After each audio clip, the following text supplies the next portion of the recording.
Bismillahirrahmanirrahim. Assalamualaikum warahmatullahi wabarakatuh, sahabat-sahabat sekalian. Hari ini saya nak menceritakan pengalaman saya pergi ke Vietnam. Tapi saya nak cerita pasal satu bandar saja, iaitu Panduranga. Ya, Panduranga ni sekarang nama dia Pangrang. Ya, Pangrang dulu Panduranga. So di sana ada sebuah kerajaan Melayu dahulu, kerajaan Melayu Champa. Kembayak negara, kalau orang-orang dulu kata kembayak negara, dan Panduranga nama dia, Panduranga, nama bandar nama kerajaan tersebut ya. Okey, kita teruskan tengok ya. Jadi di sana ada Vietnam ni ada empat sebenarnya kerajaan. Sekurang-kurangnya ada 4, mungkin 5, tapi yang saya tahu 4 saja. Iaitu yang di utara sekali itu adalah Indrapura di Danang, kemudian Vijaya kat Kuinon, dan Kawatara di Natrang. Dah saya ceritakan yang baru ni. Kemudian Panduranga di Pangrang. Ini adalah yang selatan sekali, tak jauh dari bandar Ho Chi Minh daripada Saigon ya. Dan ini terakhir dalam dunia terakhir adalah kerajaan Champa yang terakhir kat dunia ni ya. Kita teruskan. Okey, kita lihat ini. Ini adalah peta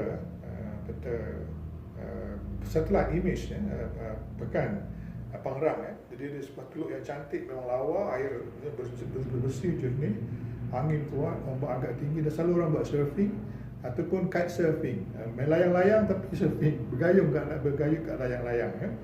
Kan di sana ada juga airfield dulu atau pangkalan tentera udara Amerika untuk berlawan dengan Vietnam Utara, dan juga ada satu kuil lama nama dia Pok Klong Gerai ya, Pok Klong Gerai.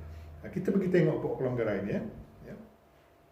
Sebelum tu kita tengok dulu. Ini adalah Pangrang sekarang, tempat orang turis. Kalau kita spend sana 1 hari pun 2 hari pun rasanya tak cukup. Banyak tempat nak tengok ya. Tapi dulu dia adalah Panduranga, tempat orang-orang Champa, orang Melayu Champa, yang orang bahasa Melayu, tapi mungkin pelik sikit bahasa Melayu dia lah, tak sama dengan kita kan. Saya teruskan ya. Okey, jadi ada satu buah kuil, dan dibina masa pemerintahan kerajaan tersebut. Kerajaan telah wujud lama, pada tahun 817 dah ada di dalam catatan diplomat Cina. Mana sebelum tu dah ada lah ya, dah ada kerajaan ya. Dan runtuh pada tahun 1832 apabila dilanda oleh oleh kerajaan David daripada Hanoi ya. Jadi perang antara Hanoi dengan utara selatan ni dah lama. Zaman dulu lagi, sampailah zaman Amerika menolong Vietnam Selatan, sampailah kapal-kapal Hai Hong datang dulu ke sini bawa pelarian-pelarian Vietnam ya. Jadi dah lama cerita perang utara selatan ni sebenarnya ya. Okey, ini dia tadi kuil Champa Pok Klong Gerai ya, dibina oleh raja mereka sendiri yang namanya Pok Klong pada tahun 1151. Masa tu kecil je lah dia buat, mungkin simple satu je lah ya. Dan kemudian raja yang merintah di Vijaya nama dia Cik Man. Ini Cik Man, kalau siapa nama Cik ni di Malaysia ni besar kemungkinan mereka adalah keturunan raja-raja Champa ya. Bukan Cik Man Cik Mut. Cik Man Cik Mut tu ada kawan saya sekolah dululah. Ini Cik Man. Cik Man ni nama gelarannya Jayawarman ketiga. Bukan Jaya Singawarman. Jaya Singawarman nama dia kan. Dia ni adalah sebenarnya dia raja kat Vijaya, tapi dia waktu tu agaknya lah dia ni Champa ni walaupun 4 kerajaan, tapi dia bergabung macam kita Malaysia ni lah, ada banyak kerajaan bercantum bawah sebuah kerajaan persekutuan, dipanggil Mandala zaman dulu lah. Mungkin Kelantan pun masuk dalam Mandala tersebut, sebab ada raja-raja daerah Kelantan boleh pergi ke sana menjadi raja kat sana kan. Jadi dia membesarkan kuil ini ketika dia memerintah pada tahun 1307 sampai 1312 ya. Jadi besarlah, kompleksnya besar ya. Kita teruskan ya. Okey. Jadi di antara raja merintah tu tadilah yang pertama Pok Klong Gerai, yang nama saya dapat ni lah, yang lain tu saya tak dapat lagi. Kemudian Pok Saud ni dia terkenal sebab ketika kerajaan Champa di Natrang jatuh, dia cepat-cepat berdamai dengan raja daripada Hanoi ya, raja dinasti Ming, tak silap saya, daripada Hanoi. Nguyen kah, gitulah kan, Nguyen berdamai dan dia bersetuju bayar ufti.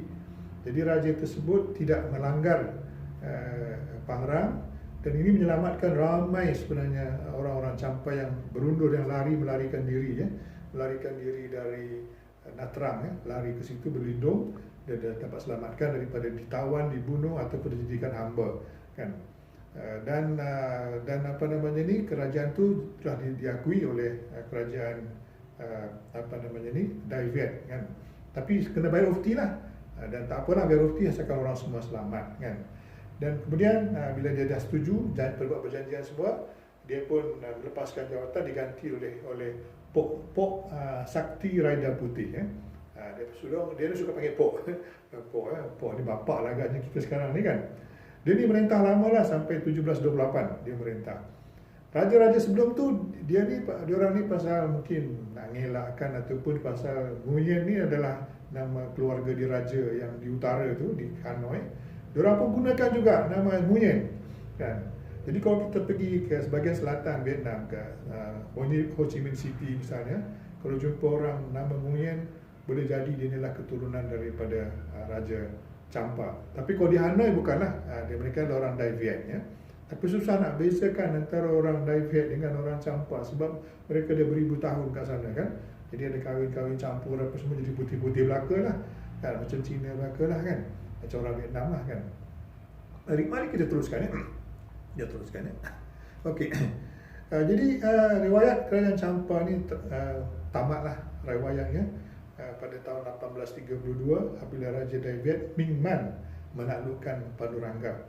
Tapi dia ni baik sikit lah, dia tak bunuh habis orang Champa ni dan tak jadikan hamba, kan. Yang sebelum tu ketika di Vijaya tu 120,000 orang mati dibunuh, ya. Dan ada yang ditangkap jadi hamba. Yang ni tak, ya. Saya tu kalau kita sekarang ke sana ada ramai orang-orang Champa, ya, di kawasan apa namanya ni, kawasan Padurangga ni ataupun Pangrang. Ada banyak masjid. Di antaranya lah saya pergi macam ni, Masjid Jami' Nikmah, ya. Dan sempat saya sembahyang kat situ, sembahyang zuhur lah, dengan jamak kasar dengan zuhur antara dengan asar, ya. Kemudian juga ada masjid lain lagi, Masjid Nurul Ihsan. Dekat kawasan-kawasan tu lah ada banyak, kan. Okay, saya sempatlah sembahyang. Dan satu lagi masjid saya lupa nama dia. Saya berjumpa dengan imam dan juga dengan pengurusi atau penazir lah, nazir masjid tersebut, ya. Dan of course mereka ni tak boleh cakap Melayu, bahasa Inggeris pun tak boleh. Tapi pasal saya boleh sikit-sikit bahasa Aceh, bahasa Minang, bahasa Kelantan, kan. Jadi kalau kita tahu 3 bahasa ni, boleh faham jugalah apa dia cakap. Tapi dia kena cakap perlahan lah, kalau dia laju tak faham, ya. Aceh ni mungkin sebab dulu Raja Aceh yang pertama dulu asal juga daripada Champa ketika kerajaan yang di apa namanya ni, yang di utara sekali tu, yang di Da Nang tu jatuh, anak raja tu orang tu lari ke Aceh untuk menjadi raja ke Aceh, ya.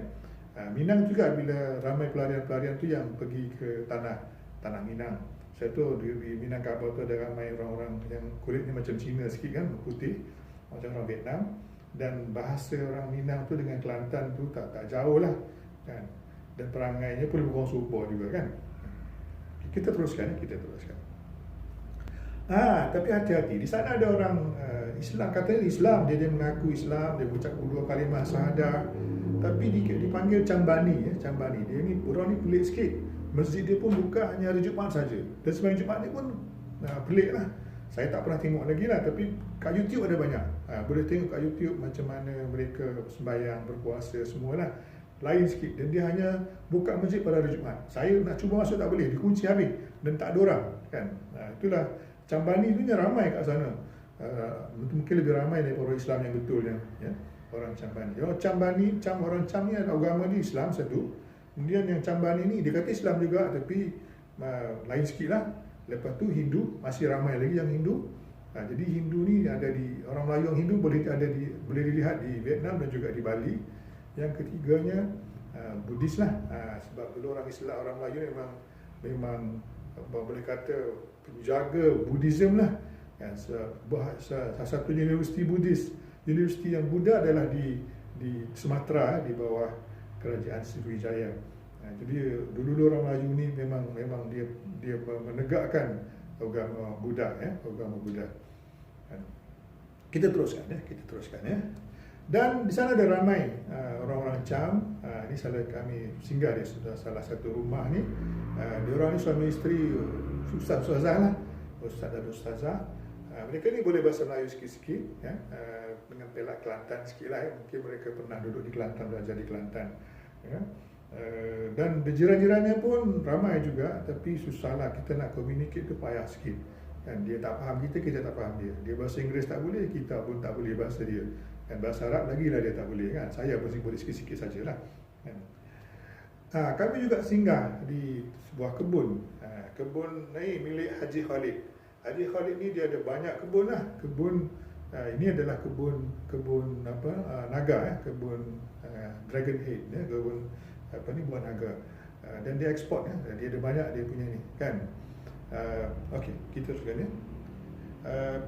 Dan kalau kita nak pergi melancong, inilah ni tempat-tempat dia ada banyak lah. Di antara ni padang pasir. Ada pelik, satu kawasan yang di tepi laut ada sungai, ada dua padang pasir, satu warna merah, satu warna putih.